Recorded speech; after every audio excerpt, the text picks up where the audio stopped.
Hi guys, welcome back to Clockwork and Noodles, where Becca continues to break down the anime of winter 2021. This week we are looking at episode 7 of Kemono Jihen. We're starting to get through our animes. It's always surprising how quickly seasons end up going when it comes to anime.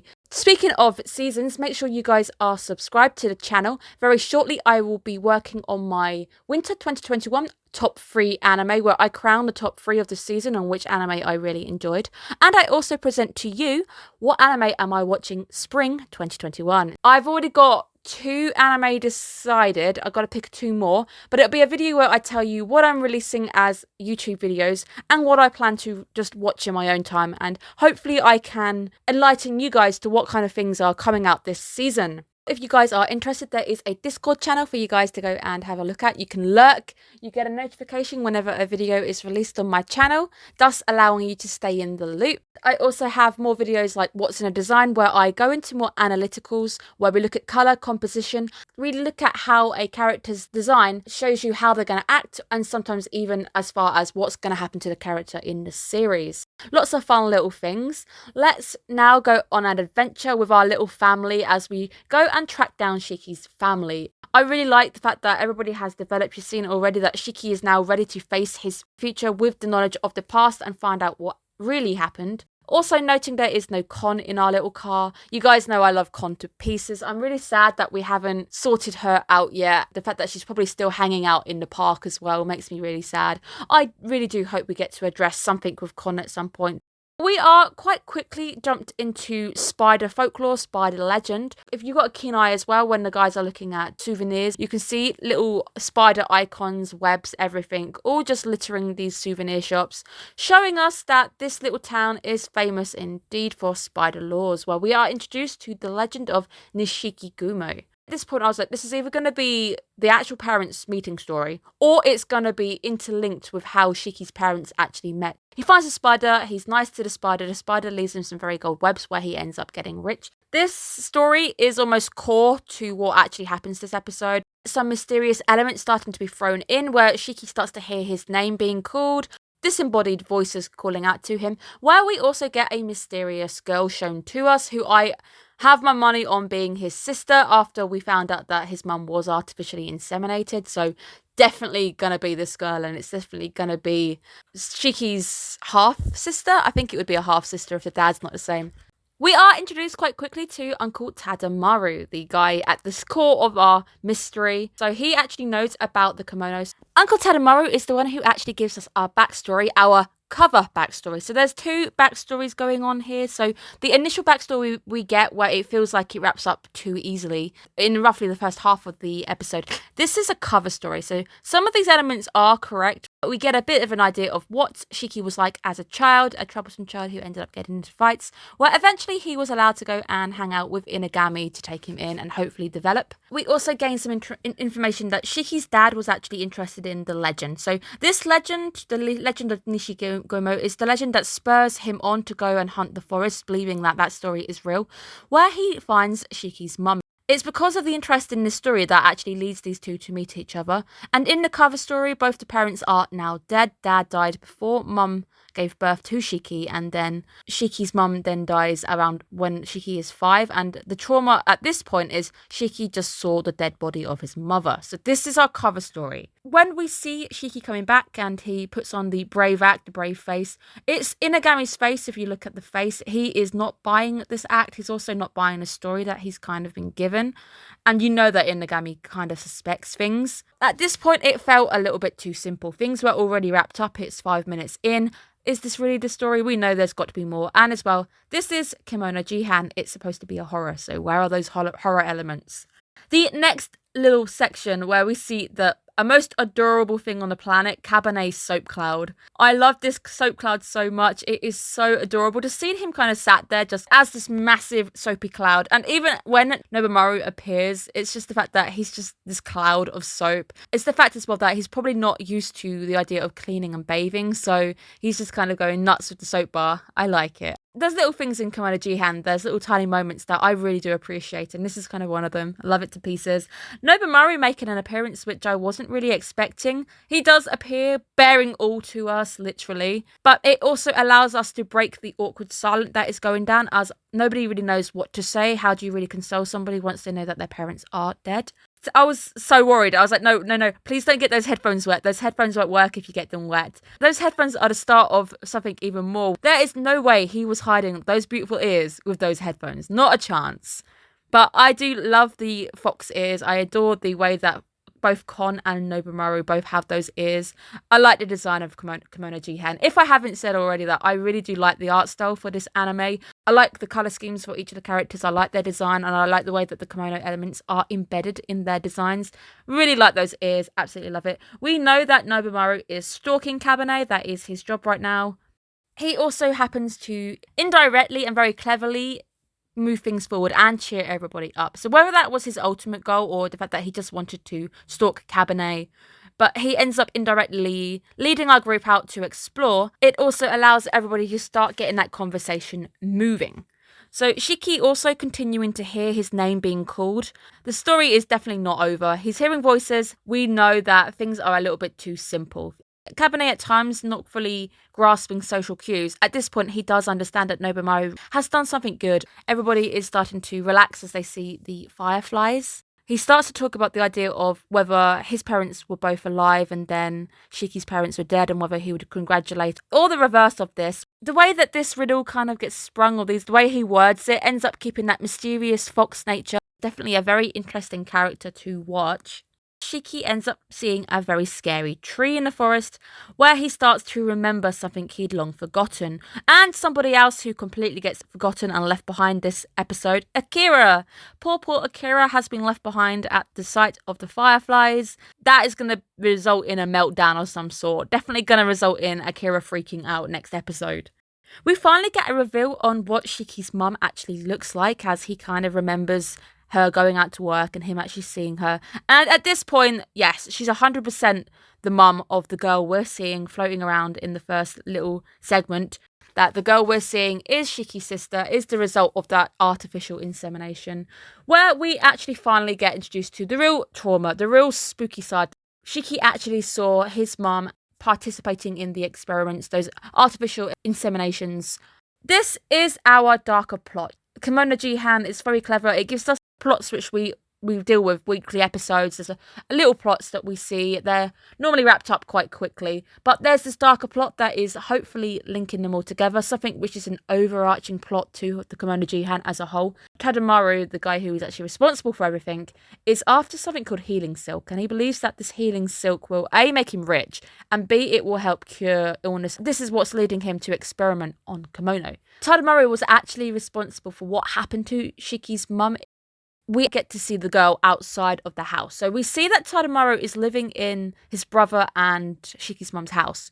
But out the back, when the doorbell goes, the girl who is definitely Shiki's sister is in the garden. We do know that Tadamaru is on a blacklist created by Inari, because he essentially was messing with kimono genes and powers, and he was trying to market it. So this would risk exposing kimono to the humans, destroying the status quo that's going on in the way. So you can see why Inari would be quite angry with what's going on.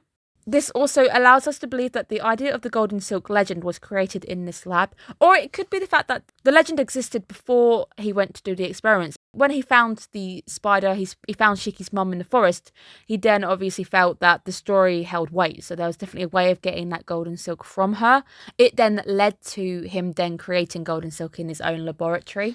Shiki ends up finding out, and we actually see how Tadamaru ends up tricking him. He makes a cover story. He tells him that the mum is really sick, that he has to keep him apart for a bit, and he keeps on lying. So at the same time, he raises Shiki as normal. So most of those stories with Shiki being troublesome child, absolutely correct, and him ended up going to live with Inagami. Those bits I think are correct elements. It's just there's little details he skips out. He misses out on the fact that he's actually experimenting on his mum. Eventually, Shiki ends up stopping asking because he probably got the same answer day in and day out, and he just kind of stopped believing that he would actually get any other answer out of his uncle. But all of this in the long run basically means that Shiki was never ever abandoned. She didn't willingly give up her own son, which hopefully makes him feel a little bit more comforted in the long run, even though it's a very dark situation that she ended up getting into. Shiki was too scared to question the norm. He was scared to push things further. At some point, maybe Shiki, after this episode, is going to be able to overcome this trauma, overcome this inability, this fear of asking questions. Hopefully, this will lead to some nice character development at the same time. It's nice to also see Nobumaru and Shiki actually agreeing to cooperate with one another, because Nobumaru has all the information and Shiki wants to give him some info. But we also get the info that Inagami stopped Inari from killing Tadamaru. Initially, I think was meant to create a bit of tension, a bit of worry. It's like, why is Inagami stopping her from doing this? The fact I just don't think Inagami wants people being killed. I think he is just trying to avoid unnecessary bloodshed. Shiki ends up being determined to pay revenge upon his uncle, whilst also complaining and lecturing poor Cabernet that you should be stopping me, murder is bad. It's funny because obviously he is aware that what he wants to do is bad, and he's just kind of taking it out on poor Cabernet, because Cabernet's like, that's fine, it's your decision, I'm not going to stop you. But this is just doubling up as the fact that he's trying to reason with Cabernet. He's trying to also reason with his own self that, oh, you should be stopping me, this is bad, what I'm doing is really bad, right? And I think he wants somebody to tell him not to, but I don't know if he'd really listen to them. And then, this isn't just an Inagami butt shot because I love Inagami and we're admiring his butt. This is me noticing that the phone in the pocket was on. So I was like, oh, is he recording everything? Getting the score from this guy and he's going to use it in a sense. It's even better. What he's actually doing is a million times better. Thank the butt shot for this, because I did notice the phone. Sucks that it looks like I'm perving on his butt. I'm not. It is me noticing the phone going, there's something more going on now. Where we now start to get our truth. He is talking to Tadamaru, and he reveals that he indeed was the one who was tampering with Tadamaru's idea, him trying to sell the golden silk on the market, which is also Inari who's interfering with him as well. Tadamaru doesn't see what he has done as wrong. He sees it as trying to sell something to help people get over illnesses, but at the same time, the way that he's gone about doing it is wrong. And he and his brother working out that the legend was indeed real. So this also leads them to the idea that we must be able to create this gold silk. So if the legend is real and we've just found this spider woman, there is definitely a chance we can get gold silk. And I was also correct in my earlier theorizing that it was indeed, this story was a reason why these guys ended up meeting each other. So the story may not have been their story, but it was also a story that leads to Shiki's dad meeting Shiki's mum. The bit which remains the same is Shiki's dad did indeed fall to his death, so this aspect doesn't change.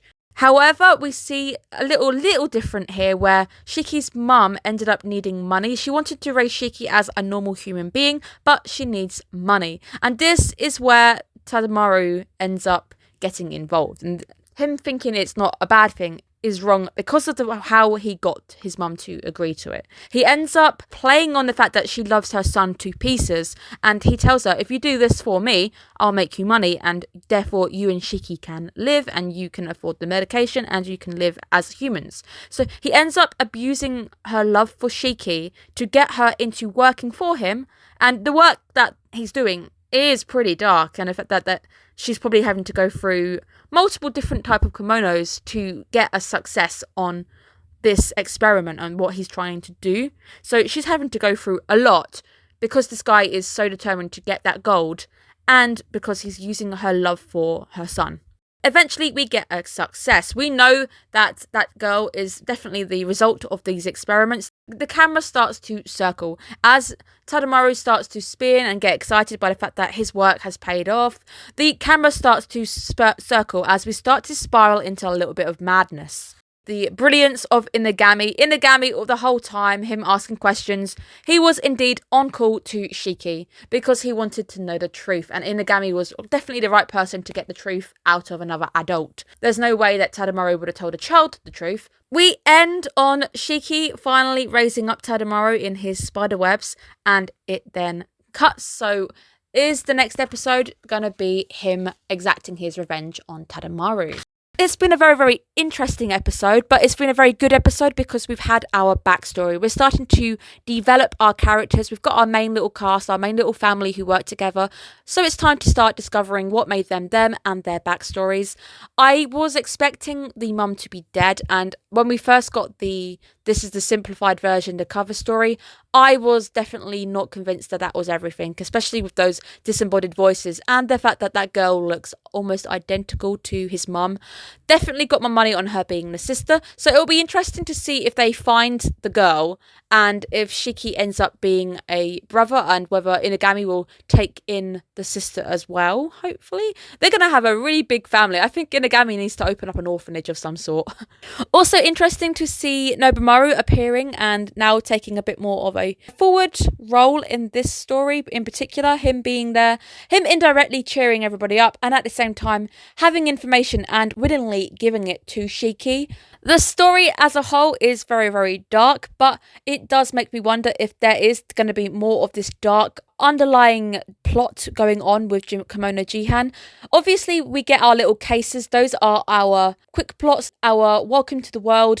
This is how things work. These are the kind of kimono we got. That allows us to also show our characters developing in a sense. But this underlying plot is what all this development's going to hopefully lead to. So next episode, we're either going to see Shiki murdering somebody, which I don't think we're going to see, or we're going to see him eventually using everything up until this point to see reason, and also not commit murder, as we do see him even trying to reason with the guise of telling off Cabernet for not stopping him. He is essentially reasoning with his own brain that he knows this is wrong, he knows it's something he shouldn't be doing, so I think he will eventually talk himself out of it.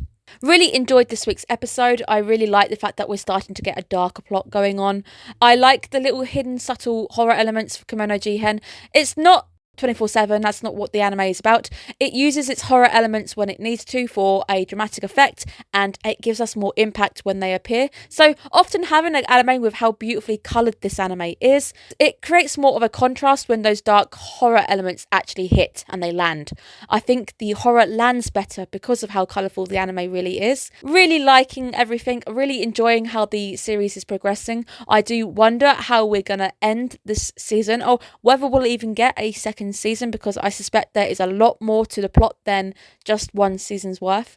Very excited to see if we get a green light there, because I'd definitely be interested in watching a second season. My boy is Inagami. I absolutely adore him to pieces. Really love his character, love his traits. I love how compassionate he is, and also the fact that he really is just dad goals. He is a great character in that sense. And obviously Kon is my girl. Absolutely love Kon to pieces. Really do hope that we actually get a solution found with her at some point, and that we don't get to see more sad Kon, because sad Kon makes me sad. So thank you guys once again for tuning in. I'm having great fun talking about this one. I hope you guys too are enjoying Kemono Jihen. Thank you guys for supporting me from week to week and tuning in. It means a lot to me. I hope you guys are staying safe. Have a good day, guys. Bye bye.